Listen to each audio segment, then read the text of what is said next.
The June 25th, 2019 regular meeting of the Hawthorne City Council is called to order with all members present. Kathy Wagner of Outreach Children's Ministry will do the invocation tonight. And I'm going to ask Mr. Sasquatch Durgan to do the Pledge of Allegiance, please.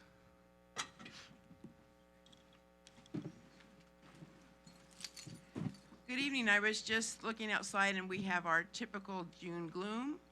So I found this wonderful scripture that says, Philippians 4:4, "Rejoice in the Lord always. I will say it again, rejoice. Let your gentleness be evident to all. The Lord is near. Do not be anxious about anything, but in every situation by prayer and petition with thanksgiving, present your requests to God." We're going to ask him to lead this meeting tonight. Heavenly Father, as we get ready to have this council meeting, I pray that you just put on their hearts the things that they need to do to take care of this wonderful city, and that they let you guide them in every step of the way. We thank you in Jesus' name, amen. Please share. Right hand over your heart for our military. You please salute our flag and repeat after me. I pledge allegiance to the flag of the United States of America and to the republic for which it stands, one nation, under God, indivisible, with liberty and justice for all.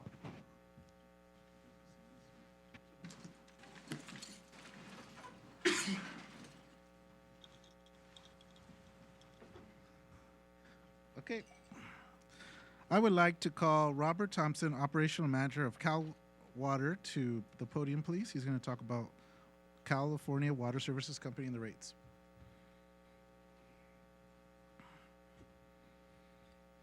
Good evening, Your Honorable Mayor. Like you said, thank you for the introduction. My name is Robert Thompson, Operations Manager at Cal Water, and have a prepared presentation to speak to the hopefully upcoming infrastructure improvement plan and rates.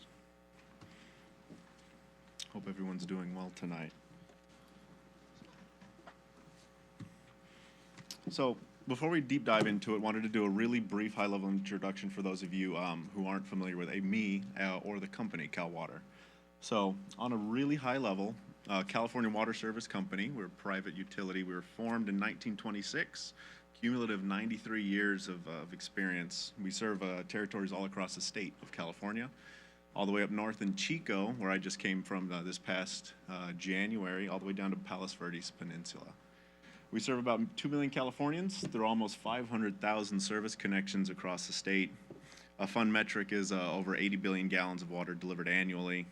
And another really important metric hits close to home for me, as I used to be in our water quality department. We perform more than 400,000 water quality tests per year across the entire company. So Cal Water is, like I said, 93 years of industry experience. We've got infrastructure, 6,500 miles of main going from, if you stretched it out end to end, New York to Beijing. Just kind of, it speaks to the aptitude of our employees here at Cal Water. Specifically about here in Hawthorne, right down the street, and luckily our superintendent, Augustine Baeza, graced us with his presence tonight. We've been a part of this community operating under contract with the city since 1996. We've got 4 local employees, and as I mentioned, Augie's one of them. And amongst the 4 of those employees, there's a cumulative 81 years of experience between them, operating both in and outside of Cal Water in the water utility space. On top of that experience, we've got 20 professional certifications that are required by not only the state, but the company as well, for them to maintain their aptitude. And one of the better ideas, we are housed out of our Rancho Dominguez district located in Torrance. That's the office I'm located in. I provide support to Augustine's district as well as the Hermosa Beach, Redondo Beach districts that I oversee. Our Rancho Dominguez district oversees or encompasses our Palos Verdes, our Dominguez, Hermosa Redondo, and Hawthorne systems, which is just shy of 98,000 service connections. I forget the population off the top of my head, but it's a sizable chunk of the South Bay, and it's all ran out here locally with local employees. Specific to Hawthorne, Cal Water and Hawthorne, like I said, we've been here since 1996. We operate under contract with the city, about half of the city's owned system, serve about 45,000 people, 6,400 service connections, currently one operating water well. We're looking to get the other in operation. 5 storage tanks with a cumulative volume of 7.5 million gallons of storage for fire protection, routine service, and then just kind of redundancy overall. And we have 1 surface water treatment plant as well. There goes our iconic blue tower. Everyone sees that straight off the freeway. It's pretty inescapable. Right there, before we dig into it, the treatment plant that I mentioned, it's right there. It serves to make sure that we meet all primary and secondary, both state and federal water quality standards. Again, it hits close to home for me personally. It's a fun little chemistry experiment that we're looking to continually optimize and increase production overall moving forward. Currently, we meet all primary and secondary water quality standards, and water out of this plant served to our customers is less than 1 cent per gallon. So the water bottles everyone's got, a fraction of that cost. So the importance of infrastructure investment, which is why we're here today, what we're necessarily really want to hit on, is the EPA says that about $660 billion nationwide is required to fix the failing drinking water infrastructure. The Society of American Civil Engineers ranked the American water infrastructure space, just water, as a D. That doesn't include roads and bridges and all the other failing infrastructure that we're all too familiar with. And then again, 1 in 4 of all Americans receives unsafe drinking water, which is something that we strive to prevent. We want to make sure we meet every single state and federal regulation, 24 hours a day, 365 days a year. And again, the only way we can continue to do that is with ongoing strategic infrastructure investment. So, from a Cal Water perspective, we've invested over $628 million statewide, again, throughout our entire footprint over the past 3 years to make sure that we meet all of our various regulations and continue to serve our firefighter partners out in the communities that we serve across the state. It's becoming a more integral part of operating as a water utility in today's day and age with the fires that have both happened locally and throughout the state. So that's one of our premier focuses as well, moving forward. So we have a plan to invest, $6.2 million total from 2016 to 2019. We're working on projects currently, and come 2019 close, we're hoping to hit that $6.2 million mark. So that encompasses water main replacements, booster pump replacements, water treatment facility upgrades, and then actually the aging Hawthorne office that was depicted earlier needed a significant amount of TLC following these really, really bad rainstorms of this past winter. Found a couple of leaks, to say the least. And then the next cycle between 2021 and 22 capital years, we're looking to invest another $7.3 million worth of capital in the ground. Capital meaning brand new investment, new water mains, new water booster pumps, more reliable, more smart water treatment technology, water system safety upgrades, storage tank maintenance and capital investment projects, just to, again, further harden the system to make sure that we meet all service kind of metrics moving forward for our constituency, our shared constituencies. So I touched really briefly on the proposed infrastructure improvement plan. Like I said, we're looking to get 3 miles of new water main in the street. New mains provide a higher level of fire flow for our firefighter partners out in the city. They improve water pressure and improve water quality, removing old, aged, identified infrastructure that's in the street. We're looking to improve our water treatment plant chemical dosing process. Right now, we've identified some key areas in which we think we can improve. Just so we can increase production at that water treatment plant. Increase production at the plant, utilizing groundwater, directly impacts the amount of purchase water that we buy to make sure that we meet all of our customers' demands. So the more we pump, the better we stand moving forward. We're looking to get one of the wells back online, as I mentioned, and then also rehabilitate the existing well. Due to groundwater chemistry and then just the age of infrastructure, one of the assets has lost production, again, impacting the amount of purchase water we have to buy. And then the other well, quite frankly, has been offline for several years, and we're looking to get it back into the mix. We have 2 booster pumps. Booster pumps are just kind of the infrastructure that continues to push water, make sure the system is pressurized, and that we can meet the need of our firefighter partners should there be an emergency in the future. And then also, in the changing times, we're looking to further harden our facilities to prevent intrusion, terrorists, and then also to accommodate just general facility needs, security.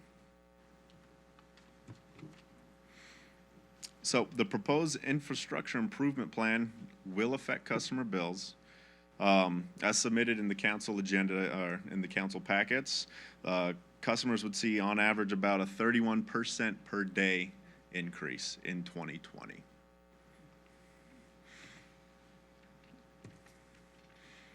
This is a fun metric. Definitely want to take a look at this. This is the cost distribution, again, focusing on 2020 just for simplicity's sake, on what that investment will go towards. It isn't just capital, it's ongoing operations and maintenance of the system. The system never sleeps, unfortunately.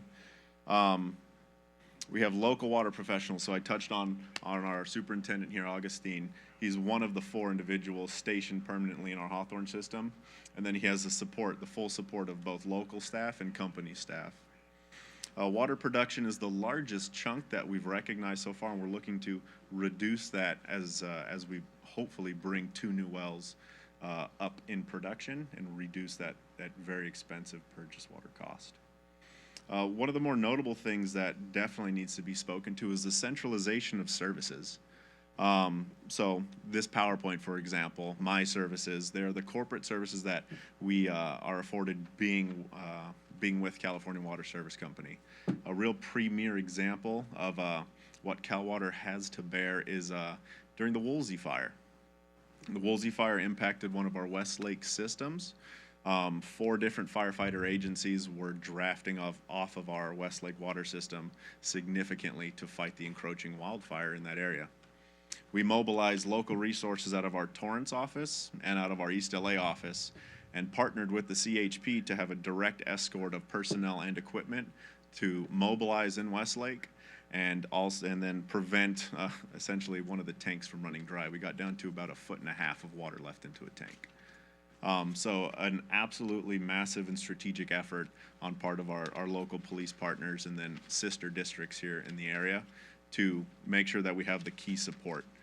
The same would go for Hawthorne. If we had a catastrophic event here in Hawthorne, we would be able to mobilize resources from all across the state, which we've done time and time again. So one of the more notable things that is a inherent benefit of having Cal Water as a partner with the city. So from an operations perspective, capital delivery perspective, and water quality, just because it's kind of my niche, that is my forte. I can answer those. Luckily, I've got a key support figure. Our Vice President of Rates, Greg Milliman, is here to help answer any specific rate design questions, accounting, finance questions. They go over my head, but that's why the expert's here. So definitely welcome questions from council. Mayor Pro Tem? Thank you very much, Mr. Thompson. That was a very fine presentation. We appreciate that. I just have some questions about the rate increases. And overall, we're looking at a total of, if I'm not mistaken, $19.21 overall between January 1st, 2020 and January 1st, 2022. Yeah, I think those 3 years, those 3 increases.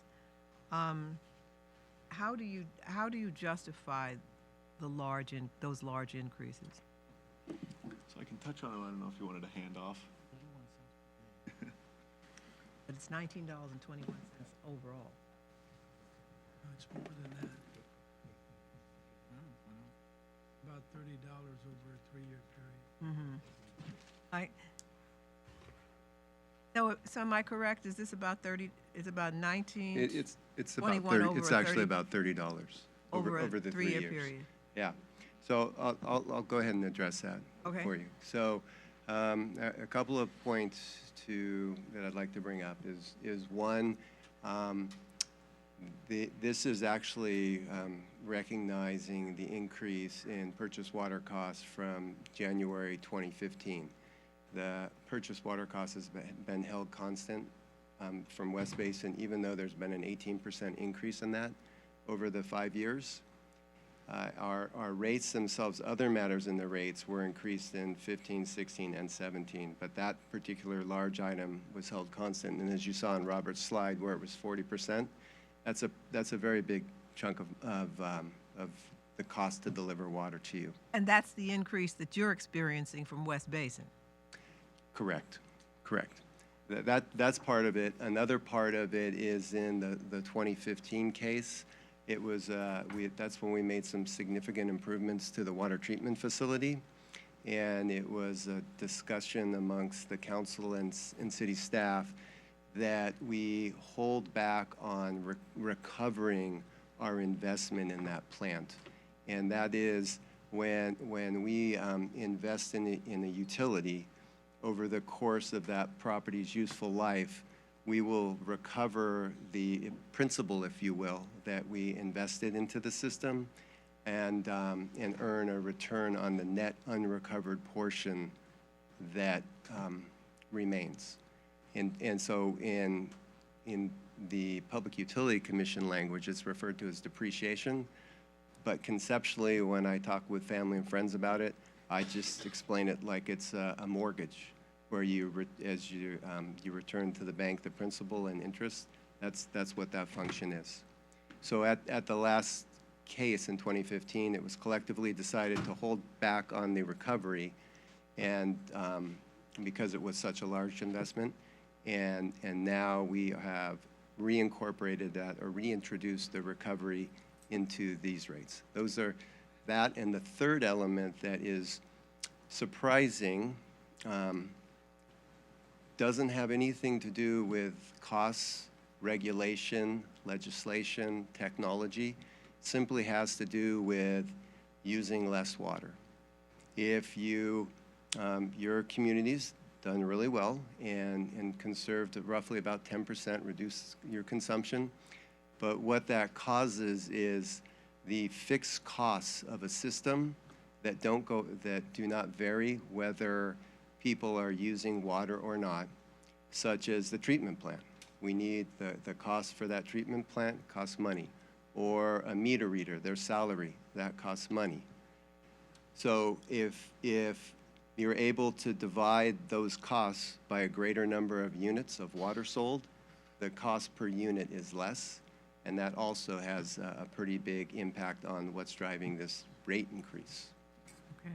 And I understand you have an increase for city dues. What does, explain that, please?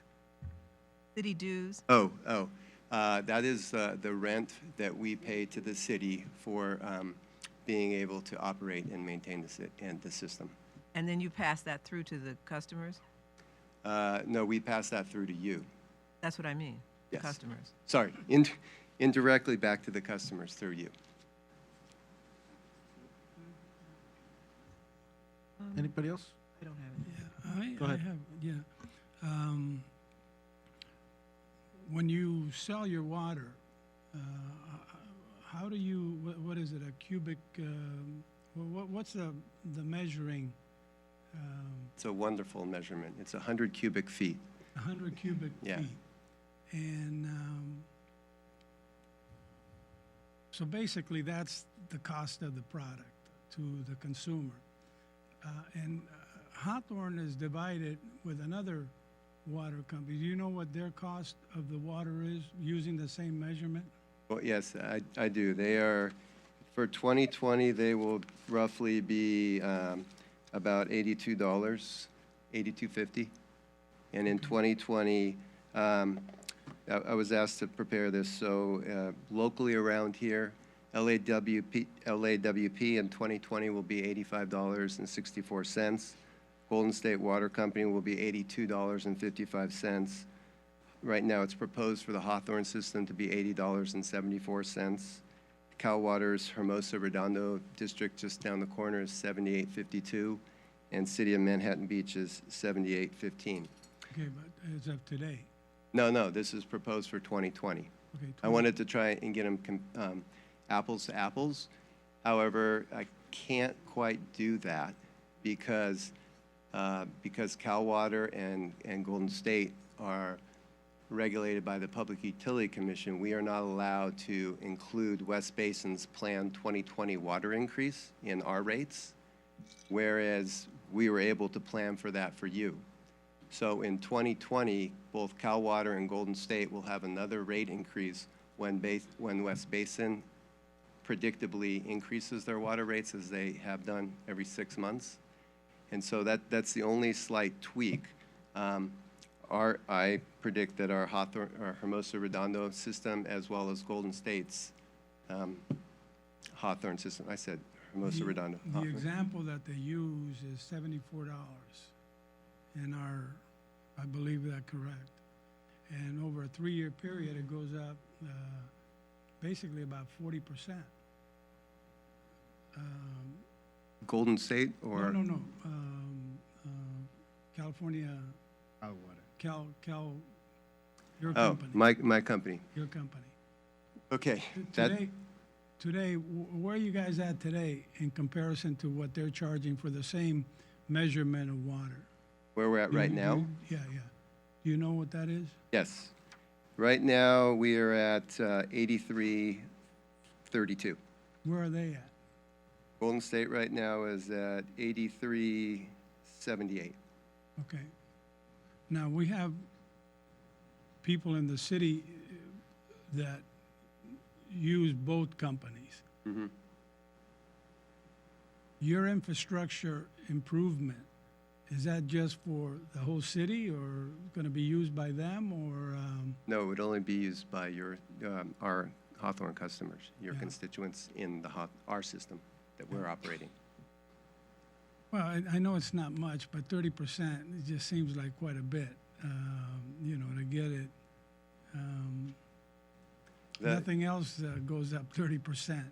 In 3 years, salaries don't, just, And that's a very good point. And it's something that actually inflation and salaries is a relatively small part of what you're seeing with the cost of water.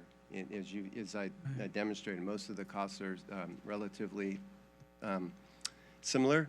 What it is, it's technology to be able to find things. We can now measure things that we couldn't measure before that are bad for us. And so the EPA has studied these contaminants and said, let's remove them from the water because it's bad for you, various things. But that treatment technology takes a lot of money to implement. We have regulations. For the one that sticks out in my head is the stormwater protection system, where when you're going to do construction, you need to implement a lot of different changes or protections to keep rain runoff water from leaving your construction site and going into the storm drains and polluting the rivers and oceans. And there's others. And these elements, they're what's really driving the water rates water rates for all companies in the business. Those are the biggest things. yeah, okay. All right. Let's get the final questions here. To the chair. Mr. Milliman, when we were talking in my office, like you mentioned something that the Golden State Water have much bigger service connection than the Cal Water, right? Can you explain a little bit of that, the reason that the prices is different? Sure. Golden State, where they're consolidated in a region, and they have roughly 104,000 customers in that region. So, and Hawthorne has 6,400 customers in your region. If we were to, or the capital projects that Robert talked about that we are going to invest in your system, the $7.3 million, if you divide that by 6,400 customers, that's going to be a big number. If you divide that by 100,000, 104,000, it's going to be a much smaller number.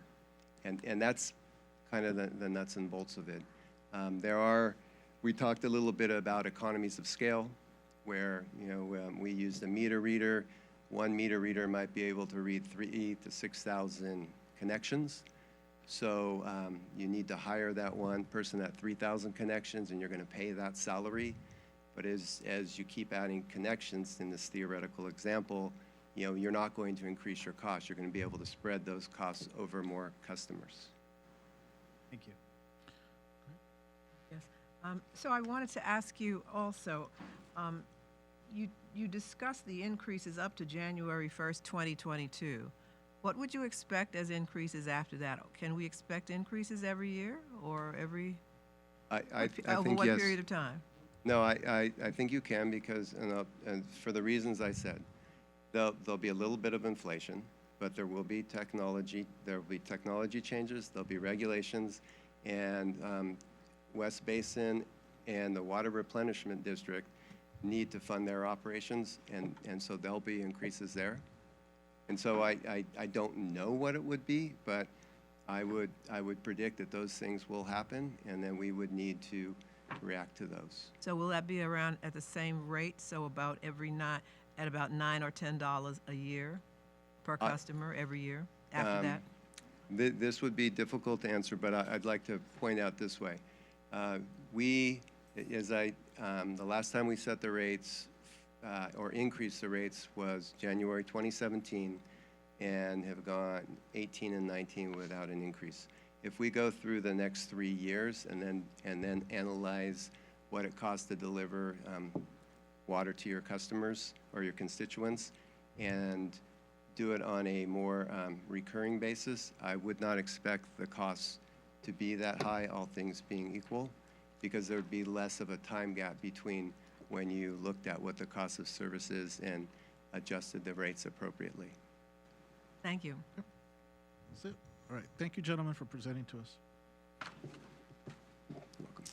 I'm going to ask the chief, who's sitting in for our city manager, to proceed with his presentation, sir. Thank you. Good evening, Mayor and council members. It's a privilege and honor to recognize two of our officers that literally saved a life out there, and I wanted them to be publicly recognized. But it's a great time, good timing actually, as I sit here. I wanted to also introduce our new police captain, Gary Tomatani. We just promoted him last week. He is here somewhere. Where is he? There he is. So I'd like to have the new captain, Captain Tomatani, present our officers and what they did. Okay. Congratulations, Captain. Thank you, sir. Honorable Mayor and Mayor Pro Tem, elected council members, and city officials. It is, as the chief just mentioned, a privilege and an honor to be here today. And more importantly, it's a relief that when the chief put me on the hot seat today, it's to acknowledge the good deeds of two of our employees as opposed to some other possibility. On Saturday, June 15th at about 11:40 p.m., Hawthorne police officers Michael Jenks, standing to my left, and Jack Cunningham, standing to my right, responded to a residence in the 14400 block of Chadron Avenue after receiving a report of a 40-year-old woman who was choking. While still en route to the call, the officers were advised by dispatch that the woman's family members were unable to dislodge a foreign object from her airway. Officer Jenks was the first to arrive and found the woman both pulseless and not breathing. Knowing this information was vital to additional responding officers, as well as the LA County Fire Department, he broadcasted this information on the radio and immediately began attempting the Heimlich maneuver. When that was unsuccessful in dislodging the object, Officer Jenks transitioned to beginning chest compressions for CPR. Officer Cunningham, monitoring both the initial call for service as well as the update provided by Officer Jenks, anticipated the need for additional equipment, and therefore upon his arrival, Officer Cunningham brought the department's automated external defibrillator, an AED, it's a minor miracle I pronounced that correctly, with him into the residence when he arrived on scene. Both Officer Jenks and Cunningham immediately began providing care to the woman by efficiently working as a team. Officer Cunningham relieved Officer Jenks with the chest compressions, which for anyone who has attempted CPR in the past knows is extremely taxing and tiring. Simultaneously, Officer Jenks applied the AED to the woman, and a shock was delivered, but it was to no avail. Officer Jenks and Cunningham continued with their CPR efforts, and eventually the item blocking the woman's airway dislodged as a result. However, the woman was still not breathing without labor. After several more minutes of CPR, the officers noticed the woman was breathing on her own, and that she began coughing, and the additional blockage of her airway was cleared. As a result of the actions of both Officer Michael Jenks and Jack Cunningham, a young 40-year-old woman is alive today, and Saturday, June 15th, will not be a day of horrible memories for her family and friends. It is truly an honor to work with and introduce to you Officers Michael Jenks and Jack Cunningham.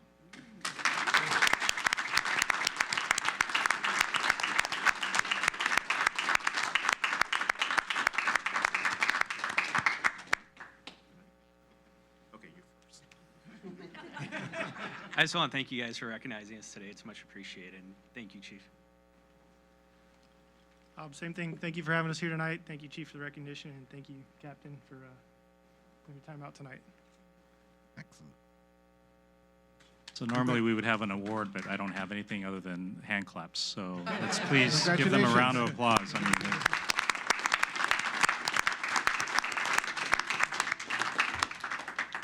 At this time, I'd like to introduce our new Director of Housing and CDBG, Kimberly Mack, if she can come up so we can welcome her. Congratulations, ma'am.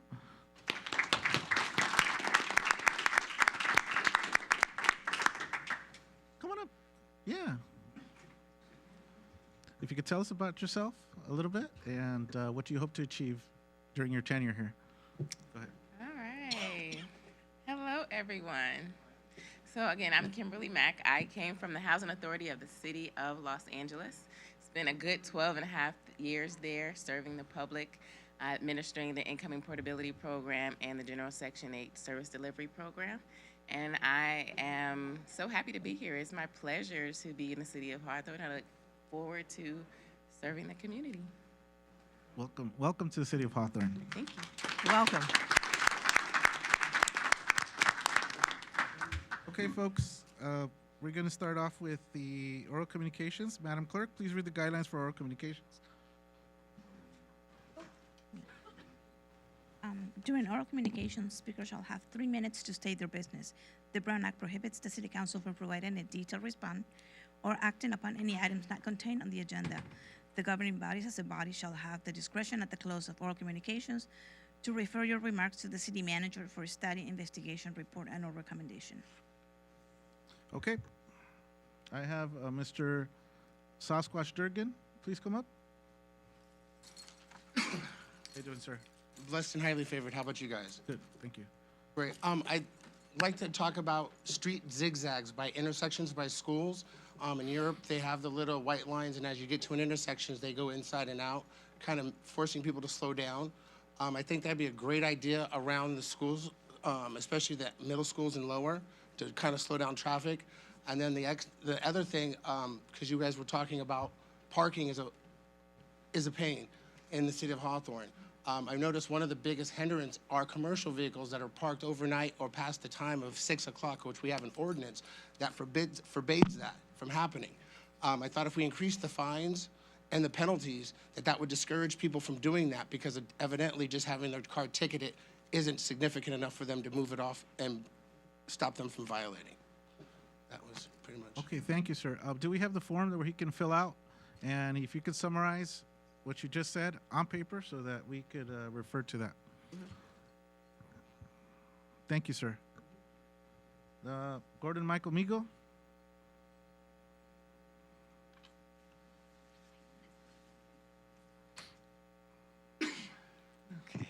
Gordon Michael Migo, native and resident of Hawthorne since October 8, 1952. I wanted to mention about the United Airlines agrees to change the Coliseum and naming rights deal so that the Los Angeles Memorial Coliseum will be as it has been, and rightfully so. and the field itself will be called United Airlines Field. So the supervisor, Janice Hahn, and there's Tulsi Gabbard, and many other, and yourselves, let it be known your feelings about that. And pressure was brought to bear, and it happened. The second item that wanted to bring up is that there is legislation afoot in the California State Legislature regarding health insurance. There's a couple of different areas there. One is about what would be a state-imposed mandate and penalties.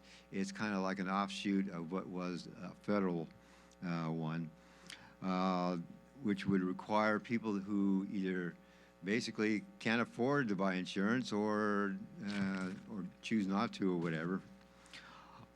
There's Assembly Bill number 414 that has been passed and forwarded to the Senate.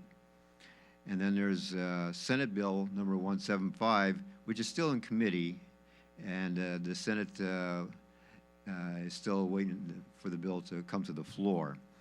Now, supposedly this legislation, if it was implemented, would generate anywhere, depending on who's doing the financial analysis, anywhere from a few $100 million to up to $1 billion of revenue.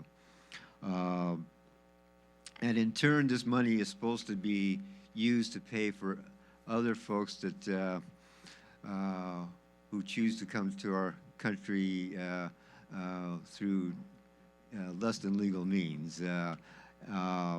Ages 19 to 26 is the Assembly Bill number 4.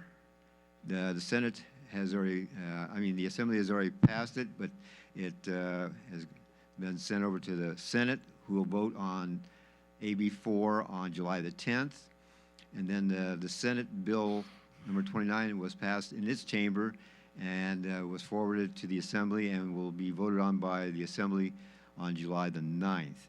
So Assemblywoman Autumn Burke, 62nd District, area code 310-412-6400, and Senator Steve Bradford of California, 35th District, 310-412-6120. Let your legislators know your positions on that. I think it's extremely important. Thank you, sir.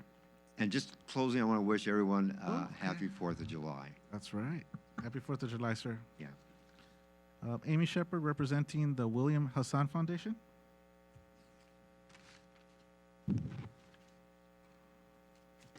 Hi, good evening. My name is Amy Shepard. I am representing the William Hassan Association tonight as the new Public Relations Director. I'm also a local realtor here. Specifically, I've worked with Bill Hassan for the last 3 or 4 years as his representative for the Robert F. Kennedy Hospital. So what does that mean to everybody in this room? For the past 3 years, any project that's come in that's been proposed at the RFK site has crossed my desk, or Mr. Hassan and I have had a conversation about it. I know that there was some discussion 2 weeks ago about a homeless veteran shelter on the east side of town in Moneta Gardens, but I'd like to share some of the efforts that Bill and I have been working on. We previously were working with a group that had some delegates lobbying to Congress for us to find funds for a homeless veteran shelter at the RFK site. So one of the logistical plans that we had was to keep the existing structure, not use it as a medical facility, but to use it as immediate housing for homeless vets. So we could immediately house them in temporary housing. They'd be studio-style apartments. Through that plan, we were still able to keep 2 acres of the parcel to develop privately as low-income and senior housing. But this project, like so many others that have come across, is severely lacking in funds.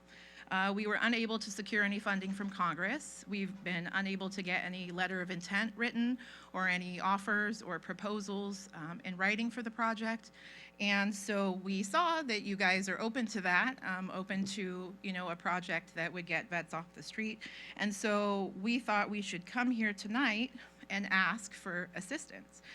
We saw the video that Mr. Harris, Don Harris, provided to both Bill and I, and it was really informative, and it really kind of re-inspired us to pick up this project again. One of the things that we felt like was something that would hold us back is the city's sort of attitude towards development, specifically to density projects that might be able to accommodate low income and affordable housing. So knowing that you guys are on board with that, we'd like to ask tonight if you guys could make a directive to help us make this project a priority and help to move it forward faster, and to see if there's something that we can't all do together. I know personally that Councilwoman Valentine and Commissioner Kyle Orleman and I have all talked, and they have people that are interested in a project.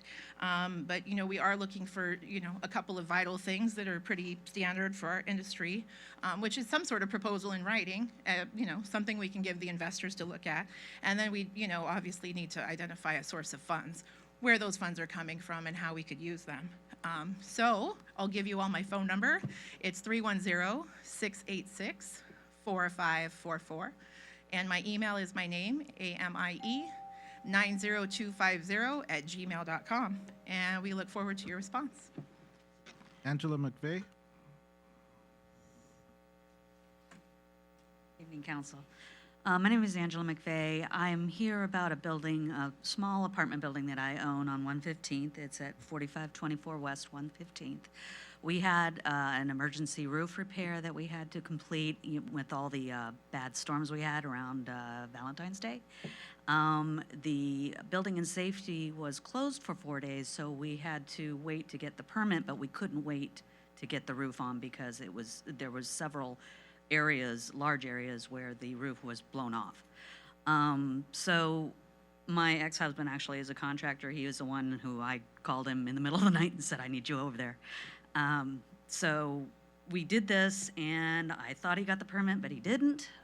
So on that Friday after, we got a shutdown order. So took care of that, paid all the fines, asked the inspector to come back and take a look, and he refused to get up on the ladder to take a look. It's almost done. There's still a little patch where we can't move forward until they say go ahead, but he refused and said we have to take the entire roof off, down to the sheathing. This is close to 6,000 square feet of roofing material that is brand new. The sheathing has been replaced. There are other ways he could inspect it besides taking the whole thing off, wasting it, putting it in a landfill. But he was reluctant to do that. I was working with the supervisor of building and safety at the time, several times, phone calls, meetings. He's no longer there, I found out earlier today.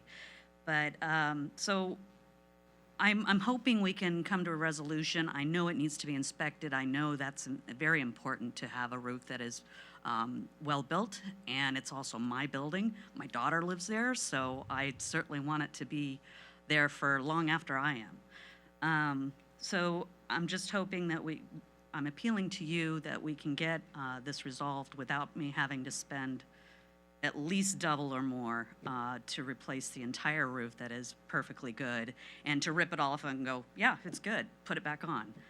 And also I was told I can't reuse any of the materials, which I wouldn't be able to anyway because it'd be all ripped apart. But there is an attic space. You could go underneath and look. If he didn't want to get in there, which I understand, you know, we could have somebody FaceTime with a phone to look in there. There's plenty of ways. You can check for, you know, any soft spots by walking around on it. I just need somebody to help me out here. So I'm appealing to you all. Councilmember Montero has a brief response. To the chair. Thank you, Mr. Mayor. Actually, we received your letter. Okay. 'Cause I got your letter, and Yes. Mr. Mayor got your letter. So Yes. I did talk to the new building and safety director. So Right. he's responding to you Oh, he by is. mail, and he have a solution. So he's in the Oh. process. You should be getting the letter, you know, maybe tomorrow or next day. Oh, okay? thank you. I Thank- appreciate yeah. that. I wasn't sure. Yes, Thank I you did for your follow time. up on that. Thank you. All right. Thank you for your time. Thank you, ma'am. Anybody else wishing to address the city council? Please line up. Oh, yeah, no, Ms. Wagner, you're next, actually. Good evening again. I have the privilege of being the founder of Outreach Children's Ministry, teaching at JC Bible Clubs, in public schools, and at parks about Jesus Christ. And although prayers are wonderful, we do need some funding. So we have one of the people that we work with allows us to collect donations for clothing, and then we donate to them. They give us 20% per pound. So if you have any clothes that you have outgrown or ingrown or whatever the wonderful word is that's saying you don't wear your clothes correctly anymore, you may donate them to Outreach Children's Ministry, and I have some flyers here. I will pass them out to you, and thank you very much. Real quick question. So you have the information there for donation? Do you have a flyer you can email me, please? All right. Outreach Children's Ministry. And what kind of clothes? Not wearing any. Adults as well? Ms. Wagner, adult clothes too? Sorry? Adult clothes or children's clothes primer? All right, thank you. Shoes? Shoes, Okay. bags.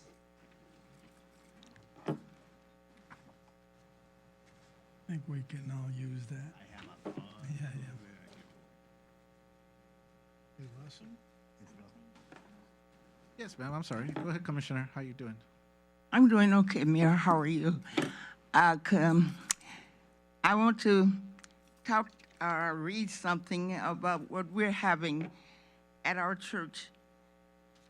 It does say 4th of July bake sale, but it'll be Sunday, June 30th, 2019, and immediately following worship, we women will have all kinds of good baked goods, breads, cakes, sweet potato pies, which, sold if you want to be, and pecan pies, anything that you would like. And we really would appreciate you to come because it's money that we women of Lutheran raised. We send it to the black colleges and some of our colleges here in California. And we do donate a lot of money to the drug board. So if you, want to come and get you bakes and you don't want to bake for 4th of July, we are glad for you to come. And again, I want to congratulate our new housing lady. And my name is Darlene Love, and I'm the Civil Service Commissioner, and look like I've been here ever since they built this building. Thank you. What time is the bake sale, Miss Love? After 12. After 12. Yes. Thank you, ma'am. I love those potato pie. Okay, thank you.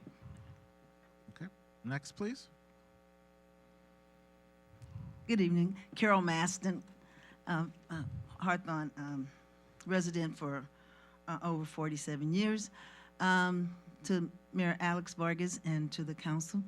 I'm standing here today to say, first of all, thank you to our Mayor Vargas, for this beautiful birthday card that my husband received in the mail. He is a disabled Vietnam veteran, and he was just delighted. First time we've been in this city for 47 years, and this is the first time we received a birthday card from the council. And he just wanted me to personally come and thank you for the card and for wishing him a happy birthday. He is 74 years old, and we just thank you, and we appreciate that very much. Also, I would like to thank he's not here tonight, but our city manager.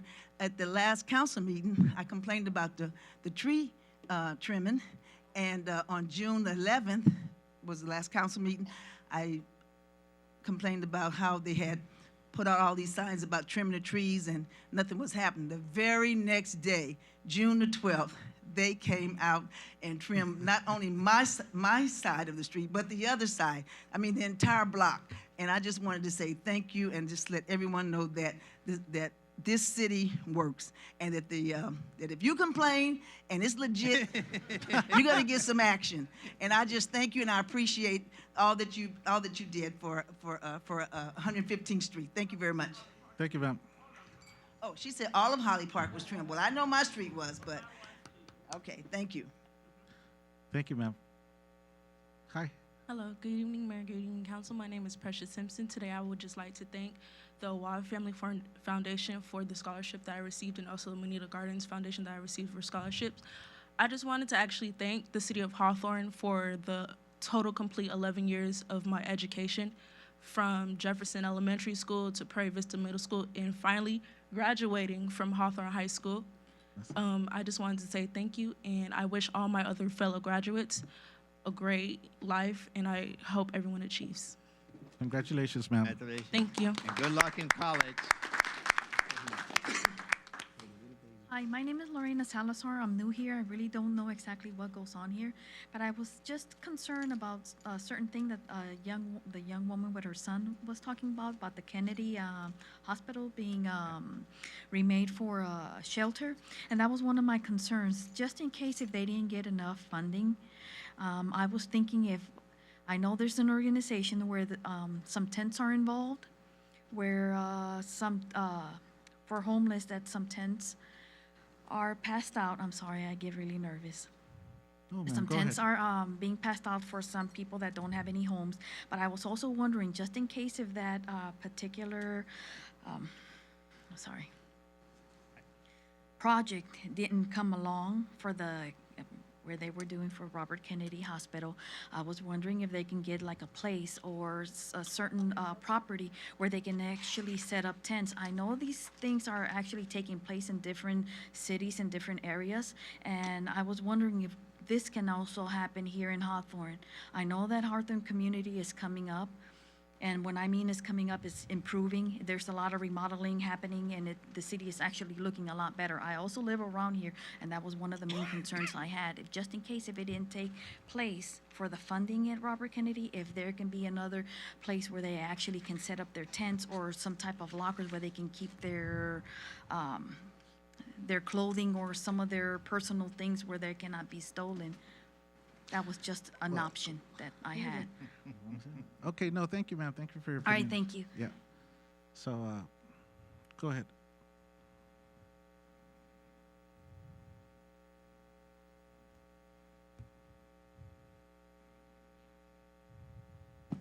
Good evening, Mr. Mayor, fellow council members, and city staff and neighbors. I had not intended to speak tonight, but since there's been a couple of comments during public comment having to do with veteran housing in the area, I feel it's incumbent upon me to bring up a couple of issues. As you know, I'm the chair of the Hawthorne Veterans Affairs Commission, and as you also know from my being up here many times over the past 8-10 years or whatever, dealing with some of these issues, you're aware that I'm on a number of different commissions and go to a lot of different meetings all over the region that have to do with homeless veterans and the services that they need. And one thing that is very, very difficult to communicate clearly in a situation like this is that it's a totally different constituency. And so, yes, there are things that are common to homeless people, whether they are veterans or whether they are not. That's one separate subject. There are specific special subjects that pertain to homeless veterans. There are specific subjects that pertain to veterans who are not homeless. There are specific subgroups of that for whether they are male veterans, female veterans, single veterans with children, et cetera, et cetera. Those groups all have very specific requirements.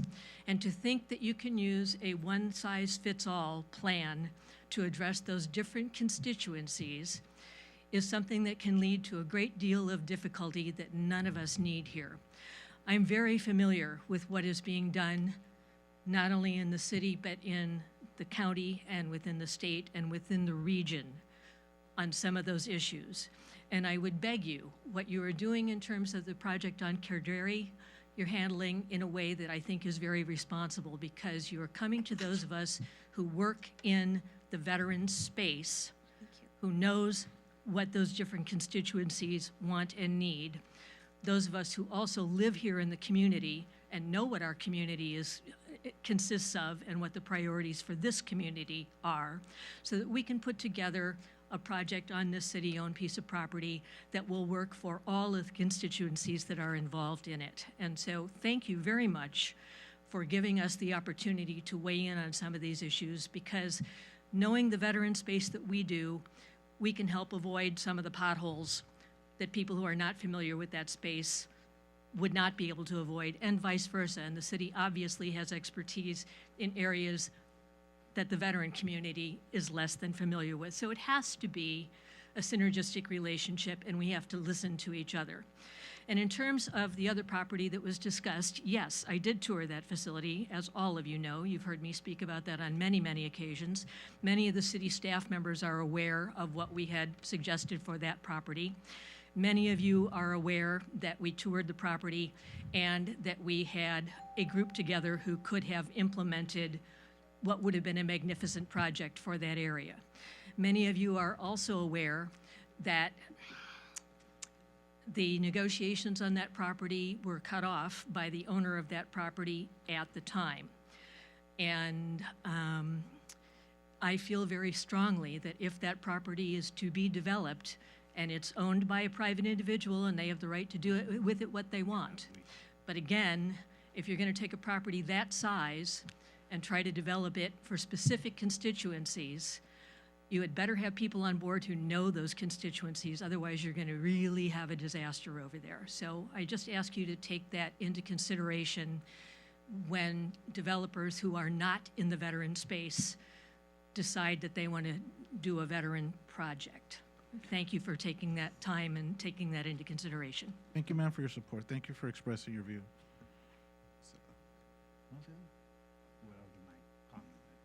All right, that's fine. No, thank you everybody for coming up. Our communication's now closed. I just doubt the sincerity of the developer at the RFK building. Repeated times, Mayor Pro Tem Olivia Valentine, Commissioner Kyle Orleman, and myself, apparently for whatever political reasons they want to ignore the fact that I've taken 3 developers intending to try to build some senior housing there, veterans housing, on their own accord. Mayor Pro Tem Olivia Valentine and Commissioner Carla Orleman, she's shaking her head yes, went with at least 2 federal agencies to try to get the owner to build some veterans housing or senior housing, and a hospital, by the way, and a hospital. And he rejected it. He rejected those proposals. So I doubt the sincerity of what has been presented by his surrogate that came up here to speak. Okay? And it's also important to know that the owner already has a permission to build high-density housing at that location, 16 or 17 units per acre there. If he wanted to do this out of his goodness of heart, he could have started about 9 or 10 years ago when he got that permission to start building some veterans or senior housing. So I kind of doubt the sincerity of what they're trying to present. For whatever political reasons it seems, I don't know what they're trying to do, but okay. Want to go for it? Go for it. Just do it now. To the mayor, thank you. Actually, I agree with the mayor, because even last week on Wednesday, they had a secret meeting that I show up. I was not invited. And they were talking, the owner and former political person invite all the ministerial association on that meeting about opposing what we are thinking of doing on Corderi property. So the sincerity about building shelter at Robert F. Kennedy, it's a lie. What he's trying to do is to get us here to agree for him to build 650-unit apartment there. That is what his goal is. So when he's talking about affordable housing for seniors and other people, he's not sincere, because they were over there conspiring against the city council going to do something on Corderi for veterans that are homeless, just a transition place. It was not just a shelter, but it was transition home. So for us to be able to work with those veterans to make sure that eventually they will move into a nice place on their own with some service and up around. But Robert F. Kennedy owner and his surrogate, they're lying. And it's unfortunately that we have people coming right here and lying in our face, and then on back door, they're having secret meetings to sabotage what we want to do. Maybe what we really need to see is Mr. Bill Hassan standing behind that podium as opposed to sending a surrogate to speak on his behalf. And actually, I invite him. I said, if you want to come and present your proposal, bring it on, because we will have a discussion at the dais about your project. Okay, we'll agendize it. Okay, well, thank you. Yeah. Oh, sorry, you overpowered. you No, know, it needs to be brief because we're already. Yeah, well, listen, I can't be brief with anything, you know. Can we, you know what, Well, how well, about well, you you- sandwich it at the end? Yeah, okay. Sandwich it at the end. All right. All right. Next item's, and I didn't mean to do that to you. No, but It's that's just all that right, because I'll he's talk already called forever. us out. Yes. And this is kind of part of like the order of the meeting that I even gonna talk about. Yeah. Madam Clerk, your consent calendar? Mr. Mayor, I have 8 items on my consent calendar for your approval. And I understand that Mayor Pro Tem Valentine would like to hold item 13, resolution number 8112. Yes. Okay. Item number 7, approval of waiver of full readings of resos on tonight's agenda. Item number 8, the city treasurer requests approval of the warrants. Item number 10, resolution 8107, a resolution of the City Council of the City of Hawthorne, California, setting the time and place for a hearing on a water rate increase proposed by California Water Service Company and adopting certain policies with respect to such hearing. Item number 11, resolution number 8110, a resolution of the City Council of the City of Hawthorne, California, designating the city's authorized agents for the California Governor's Office of Emergency Services for assurances and agreements required for all matters pertaining to state disaster assistance. Item number 12, resolution 8111, a resolution of the City Council of the City of Hawthorne, California, establishing a gift program for the Seniors Commission Senior Resource Fairs. Item number 14, resolution number 8113, a resolution of the City Council of the City of Hawthorne, California, appointing Mayor Pro Tem Olivia Valentine as the city's voting delegate to the League of California Cities Annual Conference, October 16 through October 18, 2019, in Long Beach, California. And item number 15, resolution number 8114, a resolution of the City Council of the City of Hawthorne, California, adopting an amendment purchasing policy for adoption. I make a motion for all items except 13. Second. Please vote.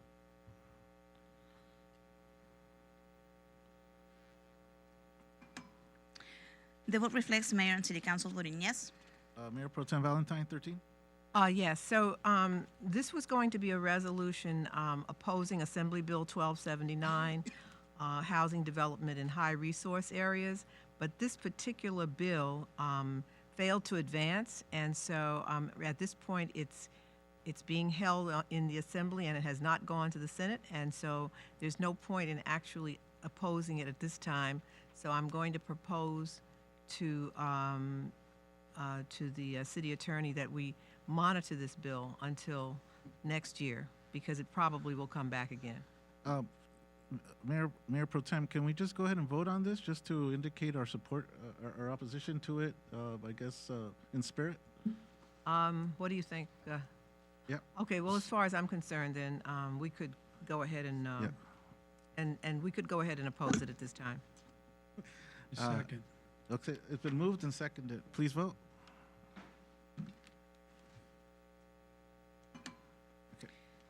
The vote reflects Mayor and City Council voting yes. There's no public hearings at this time for item number 16. The ordinances, please. Ordinance number 2183, second reading, an ordinance of the City Council of the City of Hawthorne, California, adopting a categorical exemption under the California Environmental Quality Act and approving zone amendment application 2018 ZA05 to amend Title 17 of the Hawthorne Municipal Code to repeal and replace Section 17.20.130, accessory dwelling unit, and make related amendments to various sections of Title 17 in accordance with state law on making findings in support thereof. For adoption? I'd like to discuss that. Yes, ma'am, go ahead. Discussion first before motion, go ahead. Thank you. So, item number 18 apparently is also another attempt to wrest local control from the cities. However, there are a few instances in that code section which we might be able to take advantage of. So I wanted to ask the city attorney to take a look at this and see if we could do this. So if you look at page, if you look at the second page of the agenda bill, where where it gives the details of the state's ADU law, it says that local governments may require owner occupancy of one unit on site and may restrict short-term rentals. So I'd like for us to look at the feasibility of requiring that the owner occupy one of the units and also that leases be executed for at least a 12-month period. That would be one thing I would ask. The other thing is, it gives us a little bit of leeway. It says if a garage is converted to an ADU, local governments may require replacement parking, but it must be allowed in any configuration, including tandem parking on an existing driveway and/or in setback areas, and it may be covered or uncovered. So I think this may give us a little bit of leeway. So I'd like to ask if we could also examine the possibility of putting in there that if a garage is converted to an ADU, the vehicle that was removed must be parked on the premises of the dwelling. And that's to relieve the parking issues that we would have normally if we're going to be forced to allow ADUs. Okay. I'd like to ask for those two modifications. Mr. City Attorney, would you please look at that to see if we could modify it in that way? Mr. City Attorney, could you acknowledge her request? We already require that in the new HMC on page 12. It says it requires a recordation of a covenant. The property owner shall record a covenant on the property stating that either the primary dwelling unit or the ADU must be occupied by the owner as their principal resident. Okay. It's already there. And what about the second unit? Can we say that the leases must be executed for at least 12 months so that we don't have a problem of people renting month to month to anyone who comes in who wants a place to stay? Let me ask Chris Palmer. I'm sure it's in there. I don't see it right away.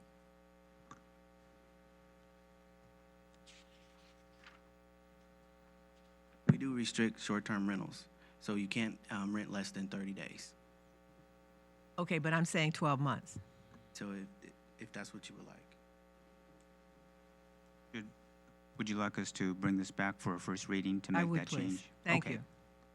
And what about the garage conversion? Another way we can do it is you can go ahead and adopt it, and then we can just go ahead and make that change to this in a month or so, because the change that you're requesting has to go back to the Planning Commission, so this whole thing has to start from scratch. So I Okay. recommend that you adopt it and we make that change down the line. Is that okay? And then would that mean that the changes would go back to the Planning Commission? Yes. All right. Just that one section that you want changed. You mean as far as the garage conversions? Whatever you want to change it to. Well, there were two things: extending the leases for at least 12 months, Yes. and also the garage conversions. Yes. So they would have to go. That would have to go back to the. Yes. All right, then that would be fine. If we Okay. could do that. So I recommend that we go ahead and vote on it. Okay. Quick question. Yes, go ahead. Through the chair. It was my understanding that about parking, we cannot restrict any parking. We cannot say that, right? Yes, we can't restrict it. Yeah, we cannot say they have to have space to park. It's But at the we state. can say that they have to park on the premises. We can say that. I thought the state took that away from us. It doesn't. No, it says that. It's what it says is that it must be. Local governments may require replacement parking, but it must be allowed in any configuration, including tandem parking on an existing driveway and/or in setback areas, and it may be covered or uncovered. So that sounds to me like it could be. They could have the replacement. We could require replacement parking on the premises. And it is stated in page 8 of the ordinance. Okay. But, Mr. Palmer can address that. So we presented that option to the Planning Commission, and the recommendation was to avoid having them replace it because the state law doesn't give us the ability to tell them where they could do it. So that would give someone the ability to pretty much concrete out their entire front yard, because that would be the replacement parking. And that's what we were trying to avoid, to just basically go with the character of the community. so it doesn't look like a concrete jungle. So it's okay. It's the difficulty is though, and I agree with that as far as the look of it. But then you've got parking issues on the street, which are going to be added by the ADUs. So it's one versus the other. So I don't in every know. situation when we're evaluating accessory dwelling units, we're always asking for additional parking where we can get it. So there's been about a dozen that we actually have made them replace it on site when it's feasible. Mm-hmm. And so in order to get the proper amount of parking on site, you need at least an 18-foot depth in the front yard setback. A lot of homes have about a 15-foot front yard. So that's Mhm. another conflict. Mm-hmm. Mm-hmm. Okay, thank you.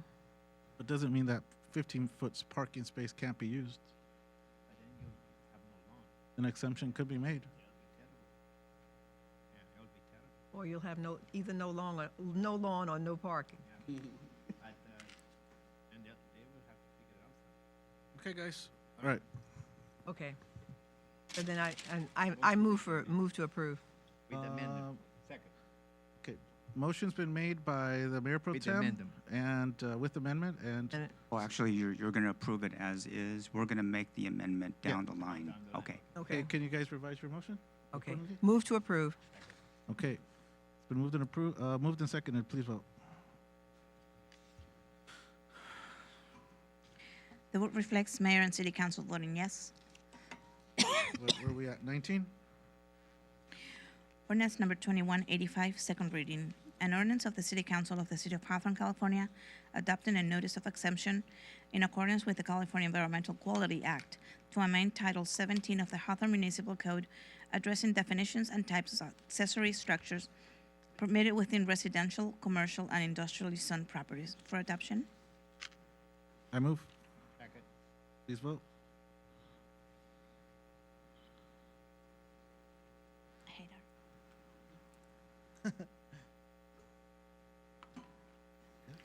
The vote reflects mayor and city council voting yes. Chief Ishii, may we have your consent calendar, please? Yes, I have 5 items on the city manager's consent calendar, items 21, 22, 23, 24, and 25 for your approval. I move all items. Please vote.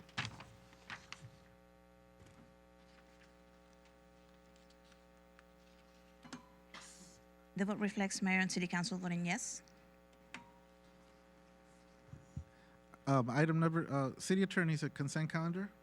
Yes, I have 3 items, items number 27 through 29. I make a motion. Second. Please vote.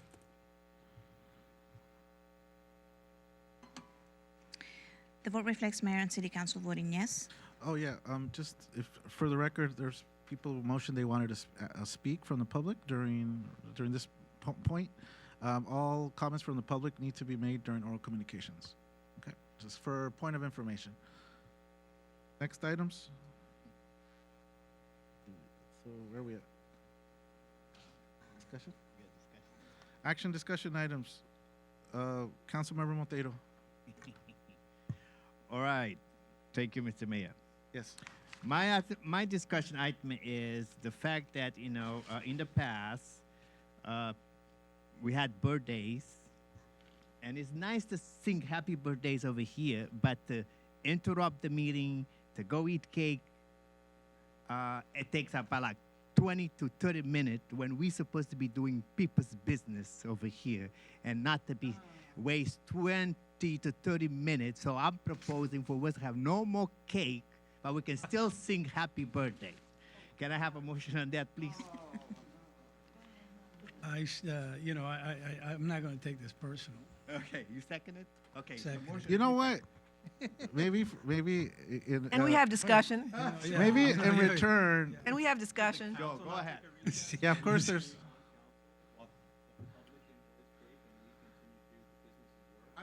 I think. Well, but the thing is, they told me that even we waste some of the cake because it's not too many people that goes and eat the cake, and with the waste of money, public funds, so come on. we're supposed to be doing our business, you know, not to be going over there for cake. So, and if you want cake, I'll bring you a cake and then you can eat it. But outside of, but come on, we're supposed to do business, and then half an hour is a long time, and then the meeting goes all the way to 9, 10 o'clock. You know, you want to get home early, you know. Okay. So we have a long day, long weeks. So come on. Go ahead. I'm going to propose a compromise here, and that is that we have cake at when the council members have a birthday, and only at that time. I would compromise if we have the cake at the end of the meeting, Actually, yeah. not in between. I would. If it could be at the end of the meeting, if those people want to stay for cake, so then we'll have cake at the end of the meeting, but not interrupt the meeting for 20 to 30 minutes, and then, you know, we lose people, we lose interest. So I'll compromise that one, Mr. Valentine. If we are that important to each other up here, I think we'll stay after the meeting of a few 10, 20 minutes. I think, right? You can say afterward. If we're important to you guys, if you guys Right, I care think- about, we care about each other. So can I restate my motion? Okay. Okay. Through the chair, real We quick. will have cake at the end of the meeting. So those of you who want to stay for cake at the end of the meeting, so you can be, it's my pleasure, you can have the cake, but Second. not in the middle. Okay? Second. So I'll second Okay, that. bravo. All in Guys, favor? real quick. Yeah, go ahead. How about for the kids? When we Oh eventually- my God. Oh, okay. No, I'm just wondering. The end of the meeting? Yeah, works for you guys. End of the You meeting. know, For the At children. the end of the meeting, sometimes you have two people out here, you know. Okay, so at what time though? Did you stipulate that? At when is At cake? the end of our Evan? meeting, so we can conduct our business, and then we can adjourn, and then we'll say you're welcome to go to the artery and eat cake. But I'm saying, on what occasions though? Only birthdays. We Only can birthdays. say happy For birthday. council members. Yeah, for council members. So They get a cake. I don't want to take, you know, You could do but that. we can still sing happy birthday, and then we go eat cake at the end of Through the the meeting. Actually, I'll the second city that. treasurer had a good idea. We said, what was it? Oh, I think I was just suggesting, how about doing like a special meeting before the meeting, just for cake? Oh my God, At dude. 5:30. No. It's No. 5:30. 5:30 Right. cake, and then I meeting made starts a at 6. motion for after Please vote. we adjourn. Please vote. Okay, vote.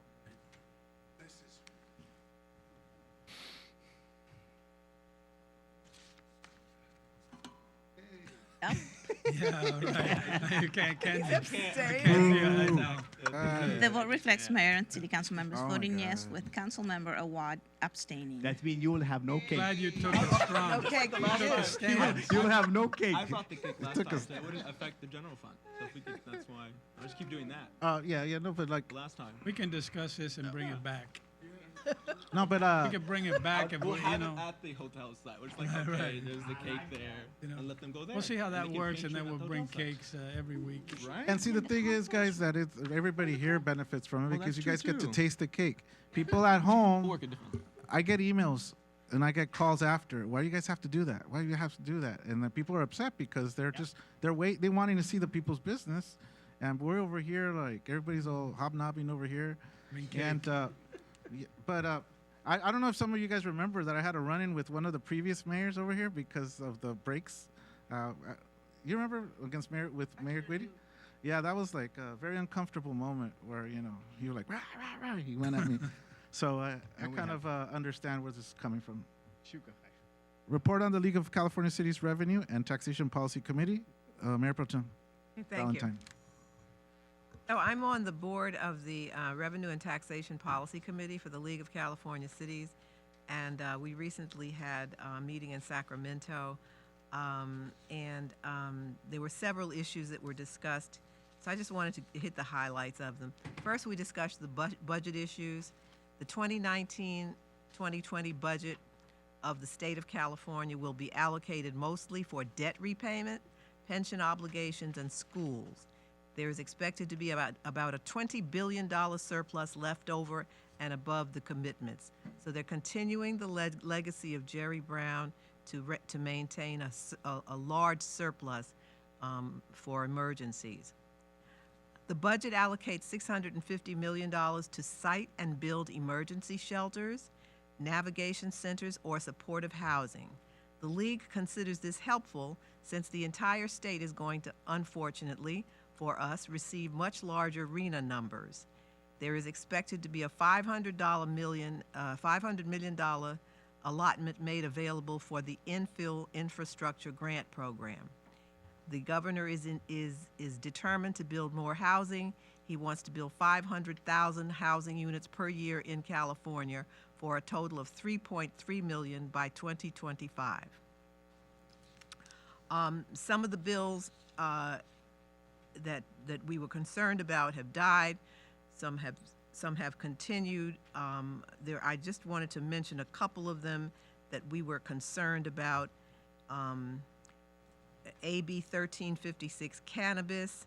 This bill sought to mandate a retail cannabis structure on all cities whose population voted for cannabis by more than 50%. We opposed it. It is now stuck in committee, but we can expect it to resurface next year, so we need to monitor that one. SB 330, which we opposed, the League also opposed. It's actively opposing it and asking cities to weigh in. We already have done that. This bill prohibits a local agency from disapproving or conditioning approval in a manner that renders infeasible a housing development project for very low or moderate income households or an emergency shelter unless the local agency makes specified written findings. It also prohibits a local agency, and that would be us, from imposing any new, increasing, or enforcing any existing requirement that a proposed housing development include parking in excess of specified amounts. So that was considered a very bad bill in terms of local control, and the League is opposing that one.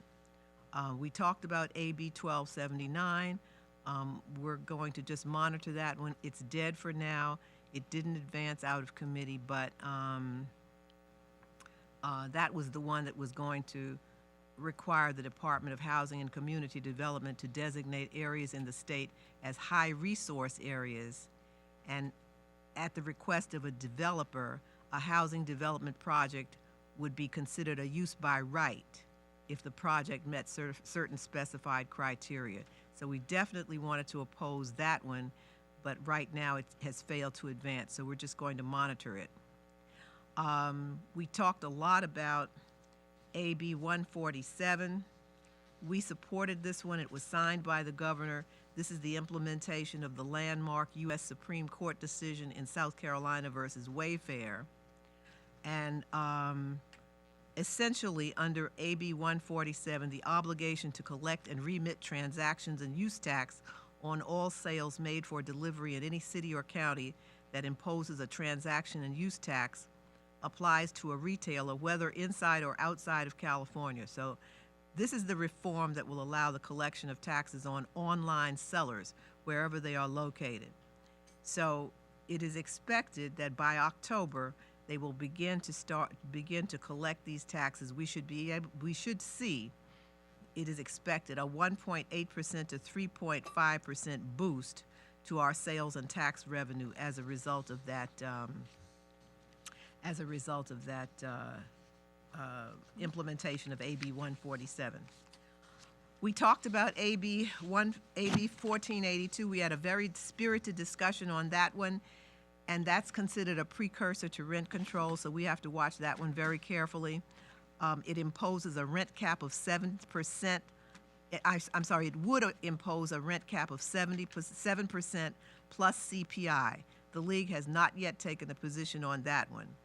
And so this is, this would be the state's attempt to cap rent at some level.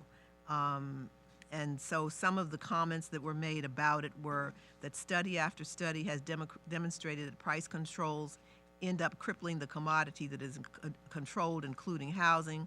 There might be a short-term reduction in the price of rent-controlled units, but over the long run, controlling rental prices decreases inventory because property owners remove units from the market and construction of new rental housing slows. So there were discussions pro and con, and that was the discussion. That was some of the comments that were against it. There were also some people that were in favor of capping rent because they were saying it was much too high and people can't afford it. And some of the people believed that this is what increases homelessness. So those are basically the highlights of what was discussed at the League of California's Revenue and Taxation Policy Committee. And I encourage my colleagues to join other committees on the League. There are several committees on the League that the League of California cities has, and each one of those policy committees has many cities that weigh in on some of the legislation that's proposed concerning the that particular area. So I encourage my colleagues to become active on the League of California Cities in the various policy committees. That's all I have. Anybody else? Okay, so we're going to move on to elected officials, reports, recommendations. Mr. City Treasurer David Patterson, sir. Thank you, Mr. Mayor. I see council's outlawed cake right around my birthday. My birthday was June 18th. I just turned 41, so happy birthday to me. I want to thank the community. For coming out and participating in the process. I always appreciate your participation, and I want to thank the city staff and city council for all your good work. Thank you. I'd like to start off, wish him by singing happy birthday. Everybody, 1, 2, 3. Happy birthday to you. Happy birthday to you. Happy birthday to you. Happy birthday to you. Hey, David, I try to say your name, your title, and all your certifications in there. Okay. All right, Deputy City Clerk Monica DeCrisi. My boss will be back for the next council meeting, so I'm very happy about it. That's it. Okay, Councilmember Awad. Thank you, Mr. Mayor. I just wanted to thank the public for coming out and city staff for all their hard work, and that's about it. Thank you. Councilmember Mike Tayeda. Yeah, Hawthorne, in terms of that piece of land that we have, Hawthorne has an opportunity to really do something great here.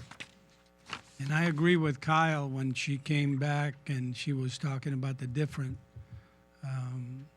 aspects of being a veteran. Everybody talks in terms of transitional housing, in terms of homeless vets, but the reality is that if we put the right project there, and you really, really want to help vets, you can sell that project, or you could show that project, or you could showcase that project to other cities and get other cities to follow suit, then you're really helping vets. To pack a bunch of vets into a small place and call it a transitional is not going to really solve any problems. I've been working with combat wounded vets now for 17 years, with widows. I'm pretty familiar with a lot of these young people, and the idea is to keep them from becoming homeless. So there's a period of time when they're vulnerable, and those are the times that they need the help the most. And if you take a project like that, for example, and I had talked to someone to draw a little site map, not necessarily to focus on high density, but almost really on lower density, because there's certain things that you may want to have on that project that would really enhance the quality of life. And it doesn't have to be transitional housing. It could be permanent housing, as long as it's for veterans. And if you say, let's say you get 14, 15 units on there, and then you get a couple of 2 bedrooms, a couple of 1 bedrooms, and a couple of singles, you offer that to the HUD-VASH veterans that are looking for. See, when you're a veteran and you have a Section 8, basically it's a HUD-VASH, the property available to you is junk. It's literally junk. They give you the highest and the worst neighborhoods for the vets. If we were to take that piece of land and build a beautiful project and offer that to veterans and have that be a showcase as to how you can really help veterans, then you could take that to Gardena, you could take that to Inglewood, you could take that to Lakewood and say, listen, this is what we did, and it's working really well. And then you're really helping veterans, because the issues are serious, and what needs to happen is you need to catch these people before they become homeless, to give them a place. And it doesn't necessarily, I wouldn't call it transitional. I would call it veteran homes, and you could set it up that you need to be a veteran to live there, and that's the end of that. You don't have to complicate it. You don't have to make it. The issue of homeless vets, that's a lot of heavy lifting. That's up to the federal government to solve that problem. But if you, and certainly we can help, but we could really help a lot by building a nice project there, and then be able to go to other cities. And this is how Hawthorne is helping veterans. You know, this is what we're doing. And trust me, I've taken guys to the hospital that were going to commit suicide. I've had several of my vets commit suicide. We deal with that all the time. And the idea is to keep them from sliding backwards. So to complicate it, there's so many communities within the veteran community, female vets, combat vets, combat wounded vets, veterans in general. And I think that we have a great opportunity at the moment, because we own a piece of land over there, to come up with a project that's attractive, reasonable. You're not going to give it away. You know, you're going to rent it. They're going to pay. They're going to, maybe some of them have vouchers in Section 8. But there's things that nobody thinks about. You know, I would take a unit out and make a nice, beautiful garden in the back where they could sit down and relax a little bit, because I've noticed that they need things like that, as opposed to another unit and pack another unit in the property. So it wouldn't, the density is not an issue. The issue is to build a nice project and rent it to veterans, not homeless, not transitional, none of that. And if you do that, then you have an opportunity to really go out and show what it is that we did with a piece of land that we didn't know what to do with. And I think that I would love to see something like that, something like that. And then we could go like Coffee with the Cops, where it's caught on. And I think that there's a lot of cities that are wrestling with what we're wrestling. How do we take care of our vets? How do we take care of? Well, you got to understand, you're not going to solve all the problems, but you can solve the problems for 15 or 20 of them. Yes. And that's it. It's not that complicated. Now, I just wanted to comment on what Councilman Toledo was saying, and that is that Commissioner Alderman and I had actually contacted several agencies that were going to come together and put together a project much like you're talking about. And we presented the opportunity to the owner, and he would not see us. Yeah. So I wanted to let you know that this opportunity has been presented to him. The I'm owner, talking about Chadron. the owner of the RFK site. Yeah. He would not see us. But we own Chadron. We have Yes. control over what Right. we do on that property. Corderi, I'm sorry. Yeah, that's it. Go ahead. Yes, Councilmember Montero, I'm sorry. All right. Oh, thank and you. then at the end, I'm going to go back to my action discussion item, which I missed. But go Okay. ahead. All right. Thank you, Mr. Mayor. Yeah, let me pick up what Mike was saying, because in effect, we've been wanted to develop, Robert F. Kennedy into something beautiful, something great, right? Even, I told the owner, Bill Hassan, that I said he should create a village there that would include homes for veterans, home for seniors, urgent care, because we know hospital it's complicated because it's $300 million to build a hospital nowadays. But we do need urgent care in Hawthorne. So it would be a perfect idea to build, kind of village there that would have homes for veterans, home for seniors, urgent care, some other mixed-use business, even maybe, who knows, a Trader Joe or some type of, little comedy in there that people can go in there, coffee shop, can relax and one of those internet cafe, all those kind of things that could have create a village for the vulnerable population that, like Mike said, is to prevent them to become homeless. Because when you see what's happening to housing, all the rents increase, people cannot afford to pay rent, that is where you're seeing a lot of homeless on the streets. It's because people, they have one paycheck away to be homeless, and they pay more than 30% of their salaries into housing. And some of this, especially even seniors, because some of the apartments, some developers are buying them, and they do some little paint shop and renovate them, and then raise the rent $300 to $400 a month. And those seniors are on fixed income, like those vets. They're sometimes on fixed income from the military, or even some of them are, on the GR. So they have a fixed income that they cannot pay market rent. So if Bill Hassan is truly honest with people of Hawthorne, if he wants to do something, he would have built a nice, beautiful village there for veterans, for seniors, and with some urgent care, and that we would vote on the project. We would even help him get money from the federal government, from the state, from the county. And even I know some people that are willing to invest in some of those projects.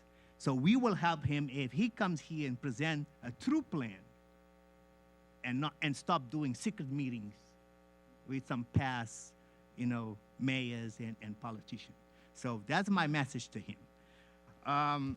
I want to just remind everybody, July 1st, we're going to have that bulk item pickup, a new plan that all of you have an address in Hawthorne. You have 20 bulk item pickup for free a year, 20, okay? So make sure, and I'm begging you, I'm plead with you, do not put those couches, those mattresses on the sidewalk before you call the Republic Service and schedule a pickup, because we need to clean up the city. We don't want our children to walk on those sidewalks to go to school, with those mattresses, those couches, those refrigerators that people just put them on the sidewalk. So now you have 20 items, bulk items, free a year. So please help us clean up Hawthorne, because Hawthorne, is a beautiful city. It's a city of good neighbors. And that is what we want to be, a shining city in South Bay. So please, people out there, call Republica 1-800-742-5234 to schedule a pickup. 1-800-742-5234. And if people put items on the alleys, call the Public Works Department, because the alley does not belong to any of your address, right? So it's not yours. A lot of people are going to say it's not mine. I didn't put it there. But call the Public Works Department at 310-349-2987. Again, 310-349-2987. So the city is responsible to go pick up those items that people would leave on your alley. But I'm going to work with the Republic Service that I'm going to plan for us to do 4 cleanups a year of our streets. We're going to get the kids from high schools involved, the kid clubs, the internet kids, some even the Marriott here, the staffers want to participate on the cleanup. So we're going to clean up the city, because I'm telling you, I'm on the street 24/7. And it's almost a shame to see all those bulk items on the street. Okay? So thank you for that. I want to congratulate again Officer Jenkins and Officer Cunningham for their, courage to save that woman's life. Because I know, when we work with people, and we would have to have like a savior. So those officers, you know, out there risking their lives, but at the same time saving lives. Okay, so that is tremendous because they put their lives online for us. So we have to give them unconditional love. So, you know, Chief, I'm with you, and we are Police Department. You guys are doing an outstanding job out there, and I commend you. 4th of July, happy 4th of July. And we're going to have fireworks. And remember, when you hear that big boom, those are not the legal fireworks. Those are illegal fireworks. And they've been doing that since June, since the end of May. We can hear them, okay? So just be aware. It's the 4th of July. We celebrate American independence. This is the greatest country, so we want to party, but we want to be safe. So buy the safe fireworks. Don't buy the illegal ones, please, okay? So please be there. And I want to welcome our housing director because we do need to make sure that the CDBG and home funds and Section 8 is taken care of. And again, I want to also thank Vaughn Norris because when I went to that circuit meeting, they were talking about, oh, we want to help the homeless. We want to create a task force. I said, the city already have a task force that goes out every single morning. I said, the police officers know every homeless in the city of Hawthorne. We got about 94 to 104 homeless in the city, and they know everybody that is on the street. And I said, then we give them, you know, information, resources about service, about mental health programs, about transitional shelter. But sometimes they refuse to go. They refuse service, you know, and then sometimes, you know, and that is where the mental health is a critical piece of it. But that is where Vaughn have put all those information on our website under the Parks and Recs, have all the information about helping homeless, even helping people to prevent them to become homeless. There is programs that can pay 12 months of your rent for you not to become homeless. Because it's the money that we vote and it's taken out of our tax money. The Measure H for LA County, and for 2019, 2020, they have $480 million that they putting into helping the homeless. So, and we have to take advantage of that. Okay? So just keep in mind there is a lot of programs going on out there. And like I said, the police department is having a tremendous job going out with the task force, with some staff and public works to meet the homeless. And we need to, you know, put that out there because we're doing our part. And we don't want these former politicians and try to corrupt the ministerial association, all the churches to put against the city. That's a shameful. And I told those pastors, you should be compassionate because you should be in the front line to help the city, help the homeless. So God bless all of you. Happy 4th of July. I just want to Yes. go back. Go ahead, go back, go Look, back. I just want to be clear that what I'm talking about has nothing to do with Bill Hassan. Yes. Okay, Bill Hassan can do whatever he wants with his property, and that's his business, and this is, you know, I'm talking about that we have an opportunity right now with the piece of property that the city owns to do something that could be, could turn into something really special. And if it does, other cities would want to do the same thing because other cities own real estate like we do. We don't own that much. We only own, you know, but I just want to be clear on that. Okay. Thank you. Mayor Pro Tem? Thank you. First thing I want to mention is that this is National Mosquito Control Awareness Week, June 23rd through 29th. The reason to be concerned about it is because West Nile virus and St. Louis encephalitis are transmitted by infected mosquitoes, and they are in Los Angeles County, and they are in Hawthorne, and they are throughout Los Angeles. In 2018 in LA County, there were 47 human West Nile virus infections and 3 deaths. Residents of the district need to be aware of mosquitoes and mosquito-borne diseases such as West Nile virus and Zika. Eliminating mosquito breeding in and around your home is the best way for you as residents to protect yourselves. And one of the things, easy way for you to do this, do not have any containers with standing water on your property. So that means in the back of your house where you have your plants, if you have plant containers and they collect water, turn them over so that water doesn't collect in them. Don't have anything that collects water. And if you have any questions about mosquitoes, contact lawestvector.org. They can tell you everything you need to know about how to protect yourself against mosquitoes. Very important. Let's see, what else do we have?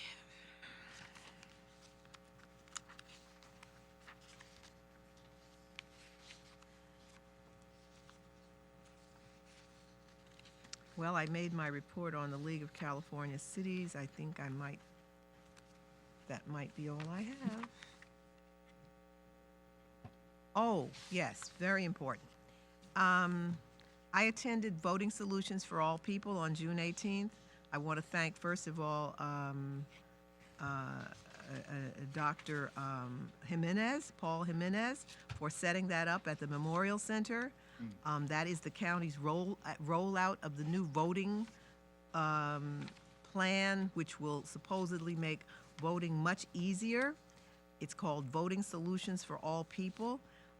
It's supposed to make voting more accessible. It's going to increase the numbers of places where you can go to vote. And so instead of going to a voting location, such as you've had designated on your voting cards, now you can go to many, many different places, and you will be able to get information on where you can go, and they'll have voting locations near where you work, voting locations near where you live, and you'll have many more opportunities to vote.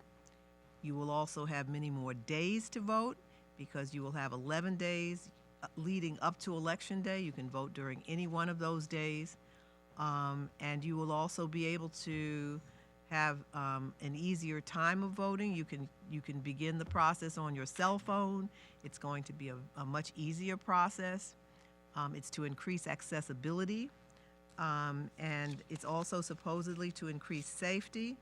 And so my only question about it was, as far as safety was concerned, I was not terribly convinced that everything had been done to ensure safety, because you're able to vote, you're able to register and vote on the same day.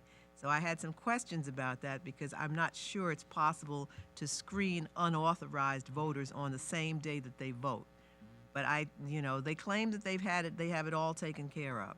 But going to that event was very special, because you did get a chance to see everybody. People had a lot of questions about it, and I encourage you to go to lavote.net. It's called VSAP, VSAP, Voting Solutions for All People, VSAP.lavote.net, to get your questions answered about the new voting system.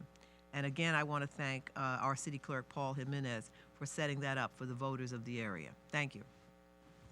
Thank you, Mayor Pro Tem. So I'm going to just do my report, but then I'll go back to my action discussion item that I missed. So I also attended the voting centers project meeting at the Memorial Center that was coordinated by City Clerk Paul Jimenez. So I congratulate him on a great event, and thank you to all the people that came out. I'm sure I also have the same concerns. People registering the same day, that the people that are applying to vote are actually legitimate residents of Hawthorne and are legitimate people who are able to vote in this country. So of course that's a concern, and they say they have it down, but hopefully later on there's no problems. That's my concern. And there was a lot of people there. There was a local nonprofit for the South Bay that was there helping coordinate the meeting. So a lot of adults, mothers and children, they're involved too, to be able to spread the message to the city of Hawthorne's residents. So I was really excited to see that. That was really, really a good coordination there. Also, thank you and congratulations once more to Officers Mike Jenks and Jack Cunningham on your heroism and stepping up. It's part of your job, but you guys go over like 110, 200% for our community, and it's evident when we hear about these stories. So congratulations to your officers, Chief Mike Ishii. And congratulations once more to our new captain, Tomotani, on your assignment. It's an assignment because it's not just something we give to you, right?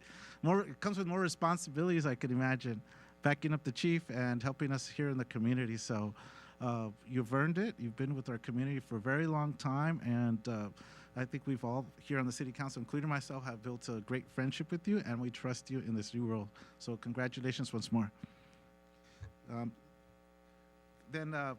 Okay, so I'm going to move on to my action discussion item, which I skipped, which was item number 33. For those people that are following this out there and in the audience, it's the rules governing the conduct of the city council meeting and orderly transaction of business. Recently, in a couple last meetings, they were kind of cause for concern as to the conduct of the meetings and the transaction of the meetings, and how it's conducted up here and conduct up here with council members. Without saying too much, I think we just need to reiterate what we already have on the books, providing the rules of the transaction of business. We have a section in our code that's called section 2.06.150. It already exists. So I'm going to ask the city attorney to print that out and put it on everybody's desk, so that everybody up here can read that, including the city clerk and the city treasurer, so you guys are privy to that. And it includes topics on how do you acquire the floor when you're going to request to speak. It's through the chair. The interruptions, trying to eliminate that needs to be eliminated. Closing debate, when do you stop the debate that you have? And at what point it becomes too much. Remember, the important thing is that everybody up here is allowed to speak. And we need to do it in an orderly fashion. Not everybody has to agree with me up here. I don't have to agree with everybody else. You don't have to agree with each other. It's just that we need to have the people finishing their thoughts, and then their response can follow after that. However strong or however contrarian it is, it doesn't matter. But we just needed to do it in an orderly fashion so that people up here can actually hear what the other person's saying. They might actually be saying something that you're saying. People need to be heard up here so that we can have a constructive debate. Calling out to the audience for participation. We can't have people come up while it's discussion amongst the council members. We can't have people be brought up from the audience because they already had their opportunity to speak during oral communications. Limiting discussion to certain items amongst the city council members. And that doesn't mean that we're not going to take input from our city clerk and our city treasurer, but at an appropriate time, maybe through their discussion action items. But when we have an active debate, it needs to be amongst the 5 members. We respect your opinions on every single matter, but it hasn't been a problem with here. But in the previous past, it was. That's why we had written this code of conduct a long time ago. And allowing the presiding officer to preserve order and asking questions of audience members, which I already said.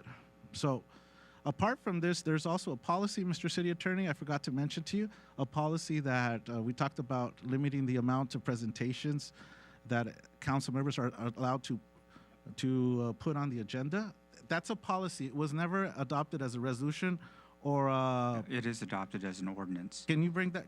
I didn't see that. I can That's a just separate one. do a reminder. The only offender is Mayor Pro Tem. She has the most presentations. You're allowed one per meeting. Well, she's not going to sing happy birthday to me anymore because I guess she's going to be upset at me. Sorry about that. No more happy birthday. It's all for you. good, guys. So I'm going to ask the city attorney to update 2.06.15 to both update the municipal code and provide a legal confidential to all of us with regards to all this. I would like to also have you take a look at the ethics resolution, which we adopted in 2010. So it could be looked at and see if that's something we may need to sign as city council members.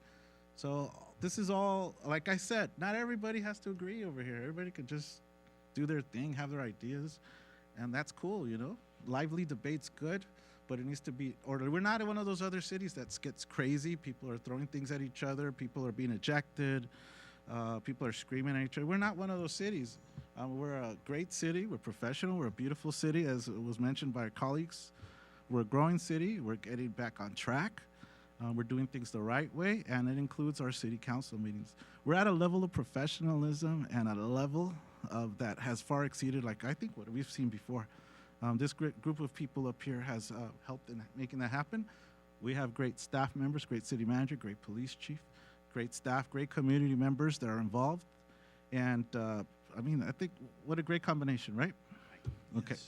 So Before you finish, I want to say something. Okay? go ahead, sir. Well, it's not about that, but I want to give a directive because the census 2020 is coming, soon as we think, because in March.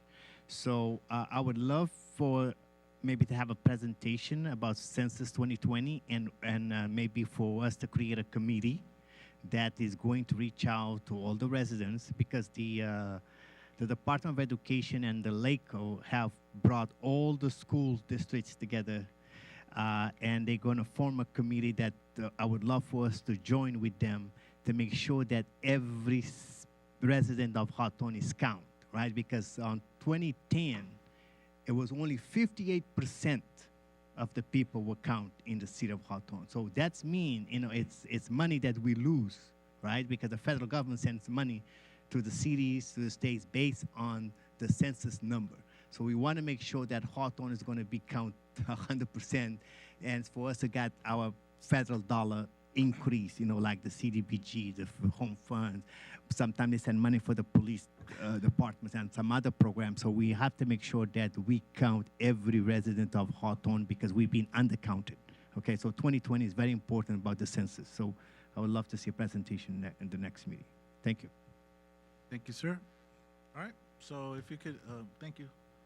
So for those items that I talked about, during action discussion items, please distribute that in a legal confidential so that we can go ahead and conduct great meetings and those items will be enforced. So, but thank you all for being here today. This meeting is now adjourned.